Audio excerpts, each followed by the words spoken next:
동지 여러분, 이렇게 정말 오늘 이 국회 대회의실을 가득 채워주시고 또 국회 회관에 그 회랑까지 다 채워주셔서 너무 감사합니다. 정말 사실 다들 조마조마하셨죠? 이게 창당이 될지. 맨날 인터넷에서 비하하는 사람들 보면서 이준석과 뜻을 같이 하는 사람들은 드루킹과 같이 조작된 사람들이다. 이런 말을 종편방송 나가 써드는 사람도 있었고, 그 사람들 요즘 이제 버전을 바꿔서 이야기합니다. 처음에는 탈당 못할 것이다. 그 다음에는 사람이 안 모일 것이다. 돈이 없을 것이다. 창당 못할 것이다. 컨테이너 놓고 하는 거 아니냐. 다 거쳐가지고 이제는 조금은 부끄러운지 잘 안 될 것이다. 이렇게 얘기합니다. 네. 이제는 우리 여기 한번 모인 분들과 함께 그 선입견을 좀 깨야 되는 게 아닌가 싶은데 여러분 자신 있으십니까? 네!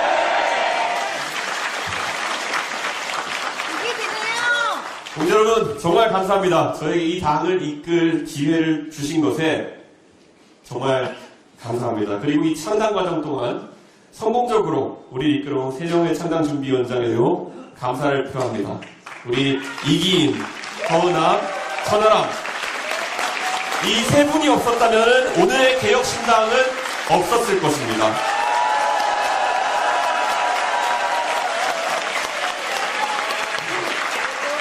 예, 27일 날 탈당을 선언했으니까요. 24일 정도 걸렸습니다.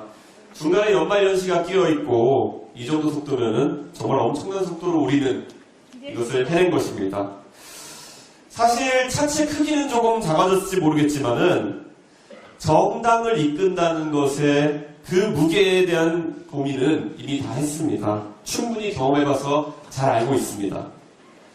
오늘 제가 키를 건네받는 이 차는 예전에 제가 몰아보던 차와 아주 느낌이 다를 것 같습니다.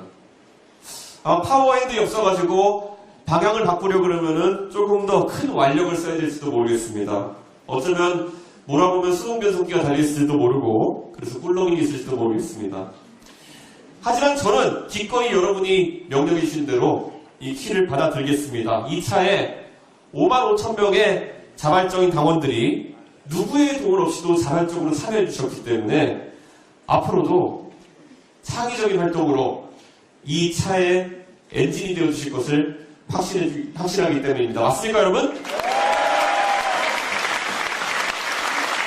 이 차에 탑승해주신 당원 동지 여러분, 여러분을 태우고 이 차를 30년 뒤에 미래 대한민국을 바라보며 개혁의 고속도로 위에 한번 태워보려고 하는데 동의하십니까?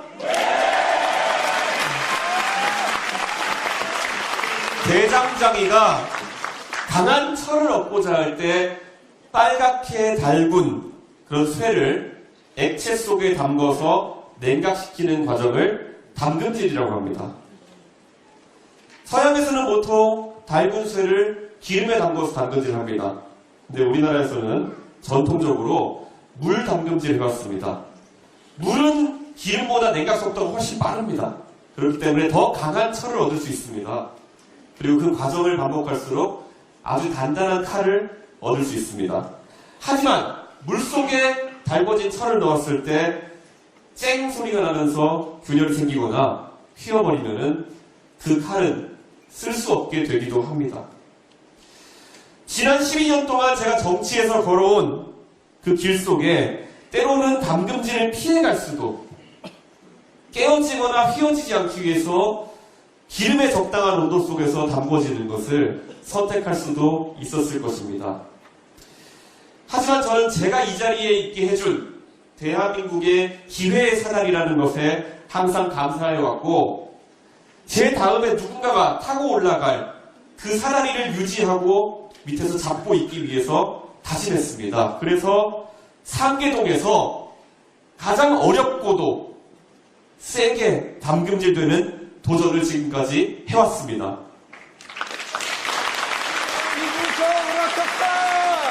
만약 지금까지 담궈진 저에게 더 강한 담금질이 필요하다고 하신다면은 저는 언제든지 불속으로 뛰어들고 더 인고한 다음에 물속에 담가지는 과정을 반복하겠습니다.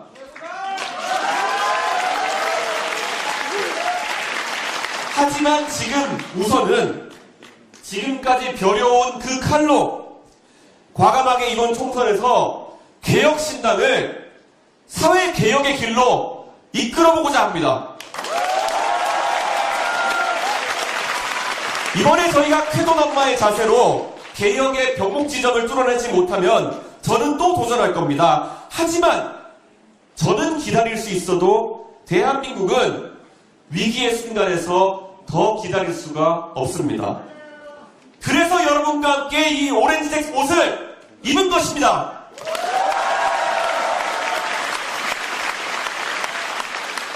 탈당하지 못할 것이다. 지지율이 나오지 않을 것이다. 당원을 모으지 못할 것이다. 돈이 없어서 창당 못할 것이다. 이 모든 것을 극복하고 이 자리에 왔지만은 안타깝게도 본 게임은 이제 시작입니다. 개혁은 바뀌지 않으려는 관성과의 다툼입니다.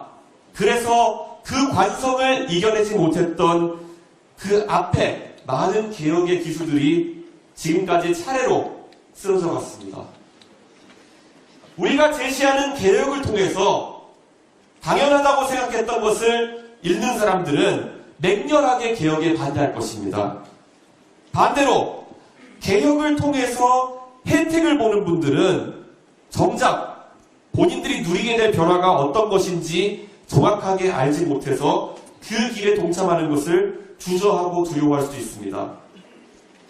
지하철 무임승차 제도를 폐지하고 교통 바우처와 할인 제도를 도입하겠다는 제안을 했습니다. 그와 반대 관점에서 대한노인회장께서 하시는 천안에 지하철 타고 가서 소주 한잔하고 돌아오는 행복을 뺏지 말아달라는 그 부탁. 누리던 것을 왜 뺏어가냐는 관성의 측면에서 저는 완벽하게 이해를 합니다. 하지만 이해가 간다고 해서 그런 주장에 굴하고 싶지는 않습니다.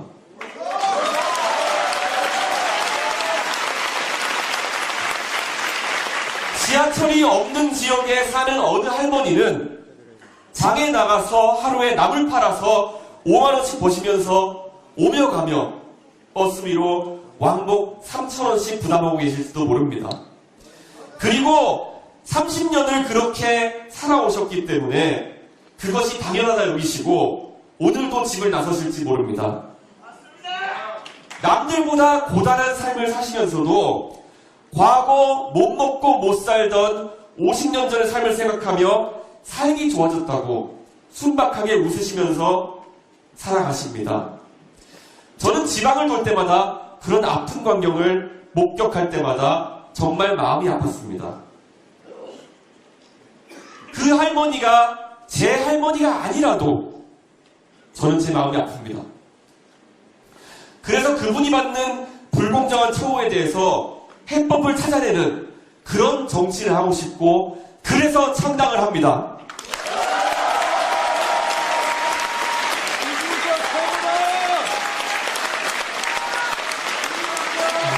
대도시권에 역세권에 거주하시지 않아서 지금까지는 혜택이 없었지만 개혁신당의 교통바우처와 할인정책으로 어쩌면 더 저렴하게 편하게 이동하게 되실 800만 명에 달하는 어르신들의 목소리가 다가오는 총선에서 어쩌면 우리가 생각했던 것보다 크게 들리지 않을 수도 있습니다. 하지만 저희가 추진하는 적극적인 개혁으로 지금까지 그분들이 강요되었고 받아들였던 체념의 관성을 벗어날 수 있게 된다면 그것은 선거 결과와 별도로 측정되는 우리의 성과일 것입니다.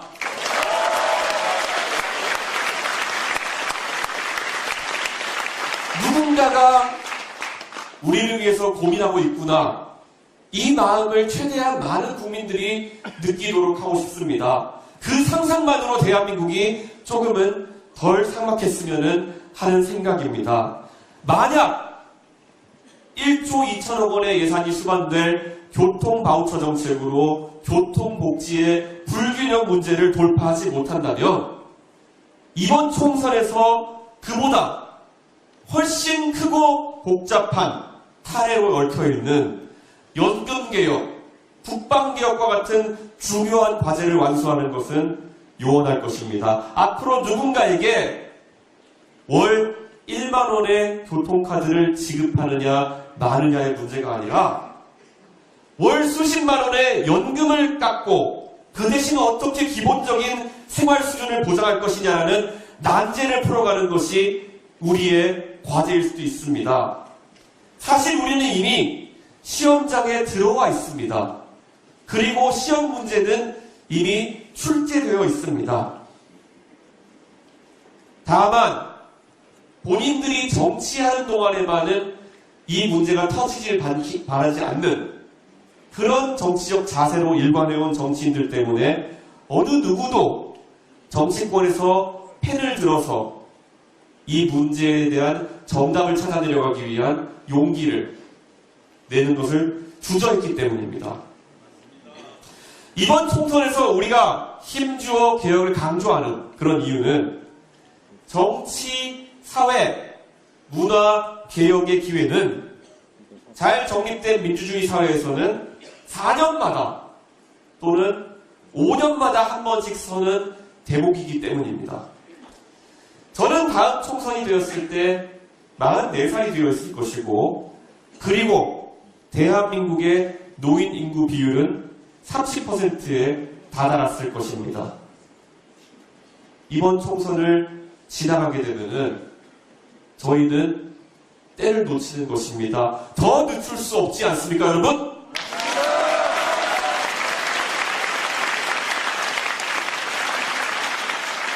오늘 이 자리에 류호정 의원이 오셨습니다. 오실 줄 알고 있었고 오면은 제안하고 싶었습니다. 류호정 의원과 새로운 선택에서 최근에 여성 징병제에 대한 논의를 꺼내신 것으로 알고 있습니다. 최근 서로 간의 창당 실무가 바빠 정확히 어떤 취지에서 어떤 내용을 발표하셨는지는 제가 다 알지는 못합니다. 그리고 저는 여성 징병제에 대해서는 동의하지 않습니다. 하지만 제가 오늘 이 자리에서 평가하고 싶은 것은 류호정 의원께서 여성 징병제에 대한 물꼬를 트셨기 때문에 저는 더 큰 용기를 가지고 병역제도에 대한 대대적인 개편 방침을 곧 국민들과 공유하려고 합니다. 제가 탈당 선언문에서 밝혔던 것처럼 이 문제 또한 골물대로 골랐기 때문에 최근에 우리가 접했던 참담한 뉴스가 있습니다. 120kg의 고도 비만 체중을 가진 분을 굳이 징집해서 휴전선의 철책선 앞에 세워놓아야 한다는 것이 만약 보수 정당의 전쟁을 불사하겠다는 대통령의 병역 정책이라면은 이것이 잘못되었으면 누군가 지적해야 되는 거 아니겠습니까?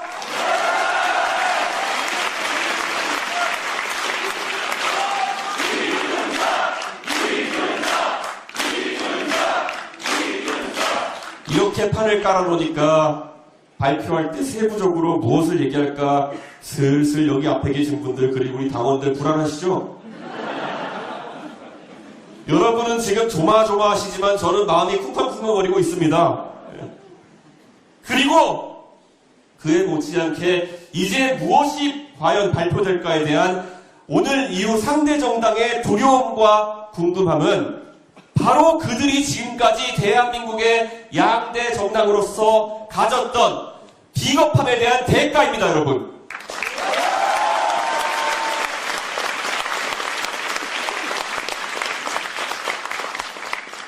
우리가 오늘 이 자리에서 힘을 모아서 그들을 심판하겠다고 뜻을 모으기 전까지 이번 선거를 이재명과 윤석열의 서로를 악당으로 하는 빌런 대결로 한다면 된다는 그런 안일함 속에서 준비해오던 그들에게 정말 대한민국의 모든 시민들이 진정으로 정치에서 다루기를 기대했던 논제들이 무엇인지 보여줄 때가 되었습니다, 여러분!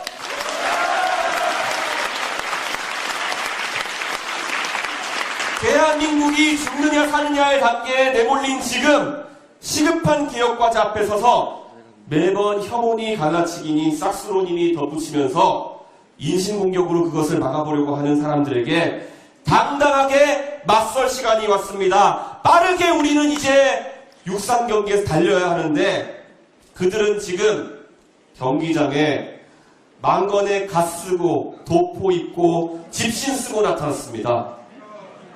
그 채로 육상 경기장에 나타난 그들은 이 경기가 바로 개혁 경쟁의 달리기임을 모르고 나타난 것입니다. 이래서는 경기가 되겠습니까? 그들의 룰이 아니라 우리 개혁신당이 설정하는 개혁 경쟁의 룰로서 이번 총선을 치러내겠습니다, 여러분!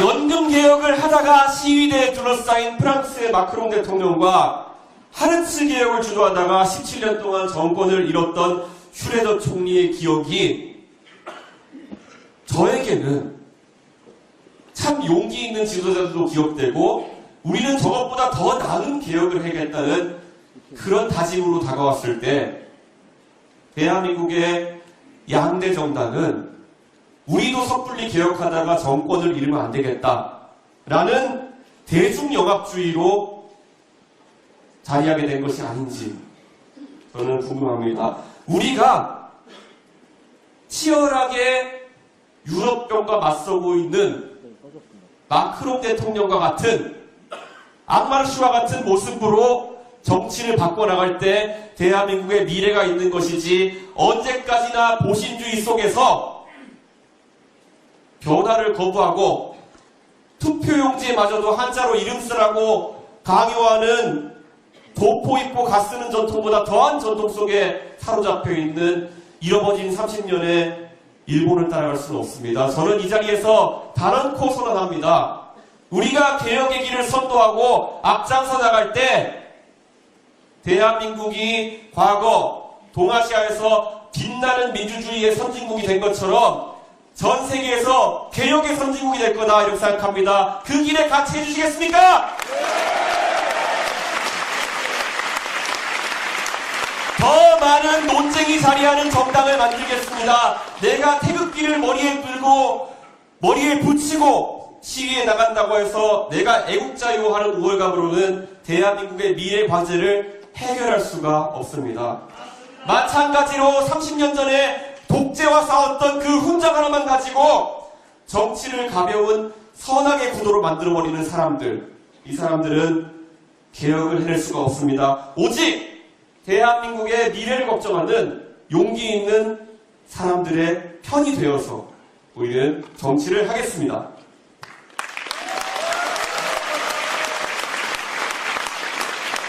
다시 한번 오늘 이 자리에 개혁신당의 시작을 축하해 주시기 위해 오신 내외인 모두에게 감사의 인사를 올립니다.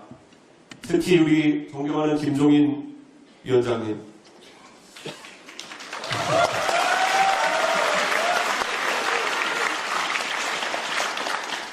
2011년 12월 27일 제가 정치를 시작하던 날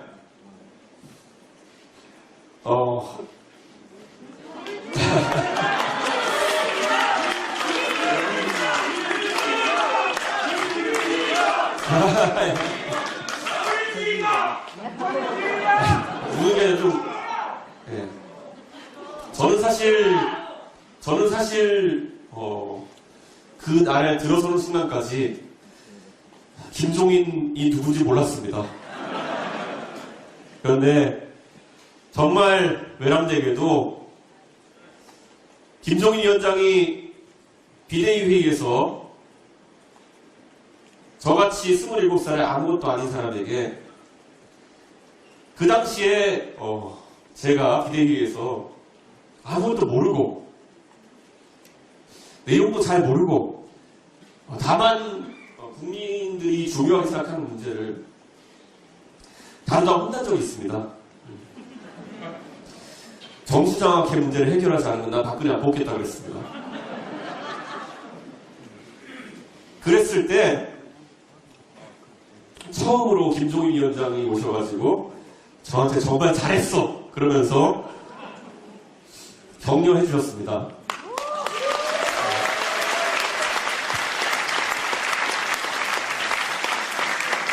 그런 겁니다. 그때 많은 사람들이 저를 혼내기만 했을 때 저는 이 자리에 없었을 겁니다. 지금 국민의힘에 있는 많은 사람들, 저보다 후배도 있고 선배도 있습니다. 최근 들어서 뭐가 잘못되고 있다는 것에 대해서 이야기를 할 용기를 내는 사람들이 있어 보입니다. 그런데 아직도 저는 의심합니다. 누군가가 소리내어서 잘못된 것을 말했을 때 그 당시 73살이셨던 김종인 위원장처럼 후배를 격려할 수 있는 분이 없다면 아마 그 안에서 새로운 싹은 트기가 어려울 겁니다. 네.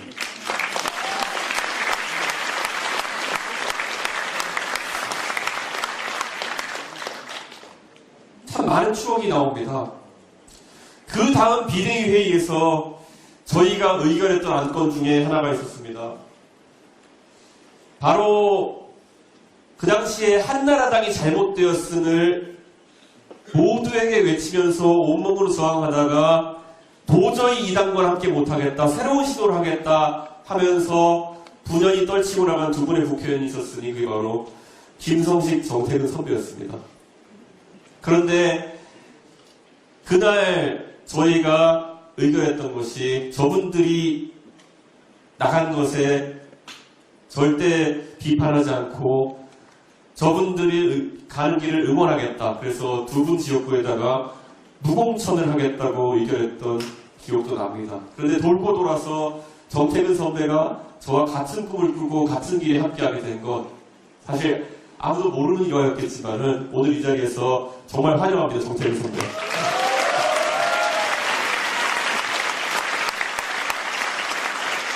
그리고 정말 저보다 더 먼저 권력의 탄압을 받고 어쩌면 저 대구광역시 북부 출신의 대구 아재가 민주당까지 가서 고생하시고 이제 또 불합리한 일을 당하시고 더 용기를 내서 이제 새로운 길을 하는 우리 조홍천 의원님 항상 감사하고 환영하고 조홍천 의원님의 용기를 보면서 많이 배웁니다. 네. 그리고 우리 정말 제가 꿈도 못 꾸던 과학기술에 대한 대화를 4시간 동안 하면서 이게 가능하겠구나라는 걸 꿈꾸게 해주신 저희 어머니와 이름이 같으신 양양자 의원님.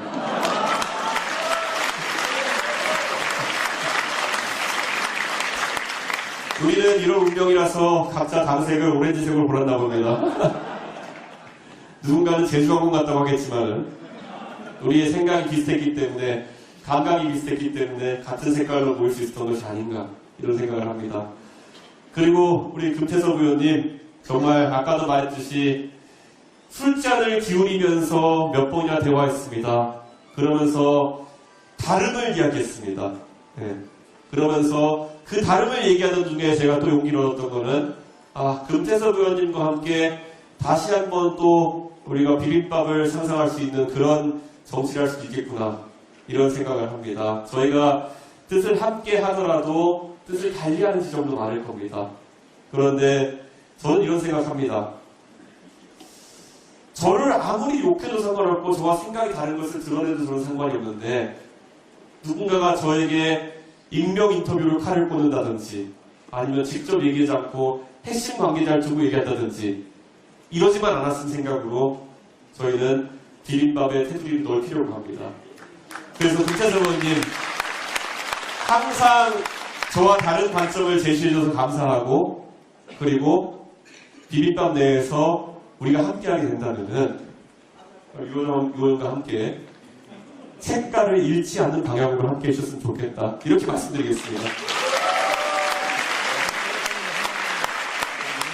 그리고 우리 존경하는 이성철 부의장님 사실 지난 세월 제가 어려운 과정을 겪는 동안 먼저 전화주셔가지고 후배를 격려해 주셨던 모습 정말 감사했고 그리고 그렇기 때문에 오늘 저는 또 부의장님을 신뢰하고 이 자리에서 제가 다시 한번 어른을 모시겠다고 우리 당원들 앞에서 말씀드리겠습니다. 감사했습니다.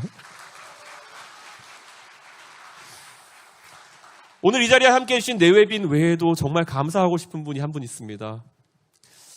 사실 오늘 아침에 제가 이 자리에 오는데 포항에서 문자가 하나 왔습니다. 예.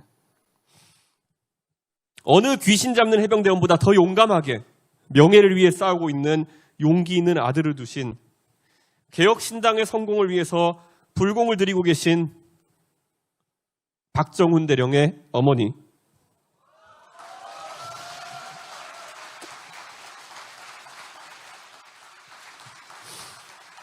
김봉순 여사님께 다시 한번 저희도 용기를 잃지 않겠다고 다짐과 감사를 드립니다. 그리고 다시 한번 말씀드리지만은 개혁신당의 당대표로서 말씀드립니다.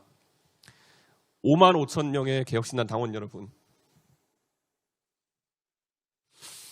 우리도 용기 있는 사람들이지만은 적어도 우리보다 용기 있게 싸우는 박정훈 대령을 잊지 말아주십시오.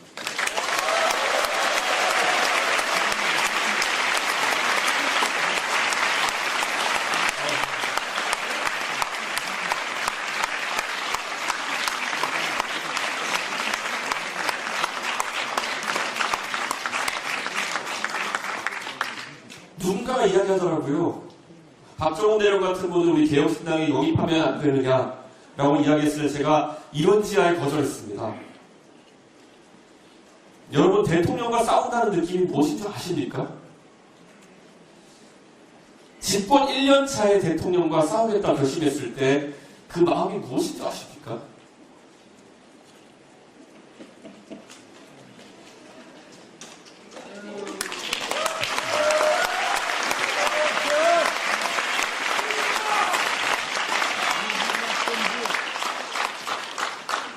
집권 1년 차에 대통령과 싸우기 위해서는 무언가가 필요합니다. 그 회유와 압박과 협박과 멸시를 모두 버텨내고 나에게 와가지고 항상 친하게 지내자고 하던 모든 사람들이 나와 최대한 먼 사람임을 강조하기 위해서 종편방송에 가서 하루하루 떠들어내는 걸 보면서 그 시간을 감내하는 것이 무엇인지 알겠습니까? 저는 압니다. 그렇기 때문에 그 결심이 얼마나 큰 것인지 압니다. 저는 지금 박정훈 대령의 결심이라고 하는 것은 결국 본인이 한 번도 만나보지 못했을 시험관 시술로 태어났다고 하는 그 최상병이라는 사람을 위해서 싸우는 아주 고된 과정일 겁니다. 그래서 저는 사실 그분이 영입한다고 오시지도 않겠지만은 그런 생각은 꿈꾸지도 않았습니다. 우리 개혁신당은 각자의 위치에서 용기 있게 싸우고 있는, 그래서 아무리 검사의 칼이 얼마나 담금질되었는지 모르겠지만은 그 칼만으로는 세상을 다스릴 수 없다는 것을 보여주기 위해 가지고 이렇게 용기 있게 나섰다. 그게 바로 개혁신당 아닙니까, 여러분?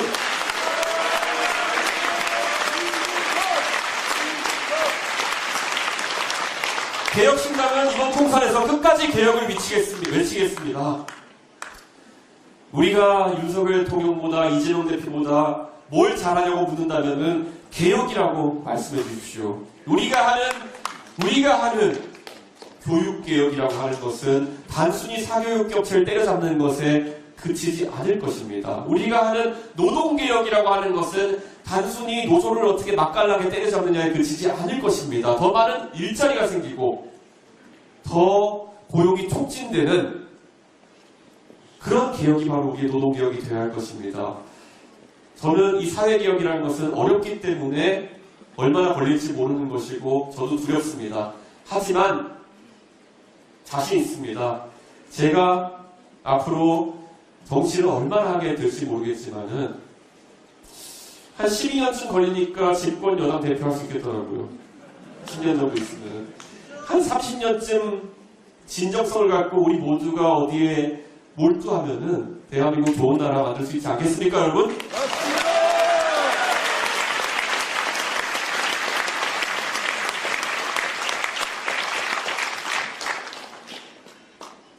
30년 뒤에 그때 대한민국의 개혁이 이루어진다면은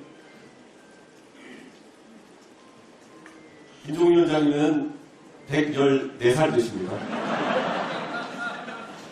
그 자리에 제가 김종인 위원장을 모시고 개혁의 성과를 축하하는 것도 좋지만은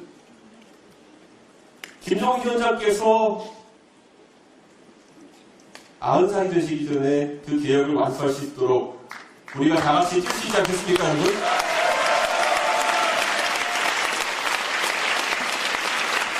우리 개혁신당은 좋은 게 좋은 거지 하는 한심한 문법에 동화되지 않겠다고 밝혔습니다. 그것에 동의하시면은 한번 큰 박수 주십시오.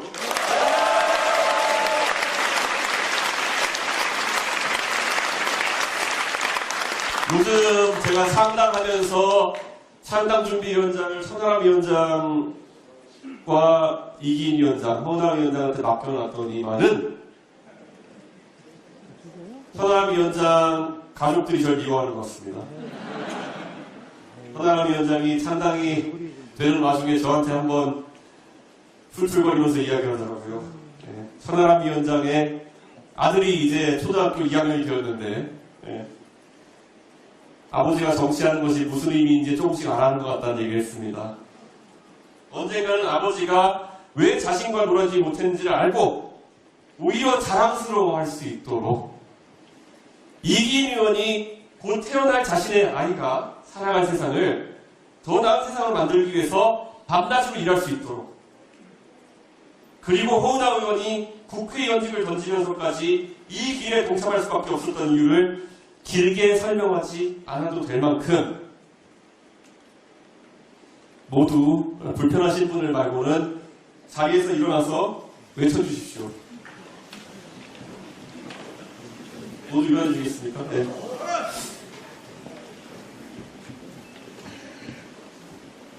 제가 오늘보다 나은을 외치면은 내일을 큰 소리로 외쳐주시고 개혁을 외치면은 신당을 외쳐주십시오. 그리고 제가 그 다음에 뭘 외치던지 간에 함께를 외쳐주십시오. 오늘보다 나은 개혁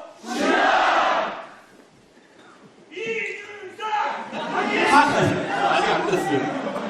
한국의 희망과 새로운 선택과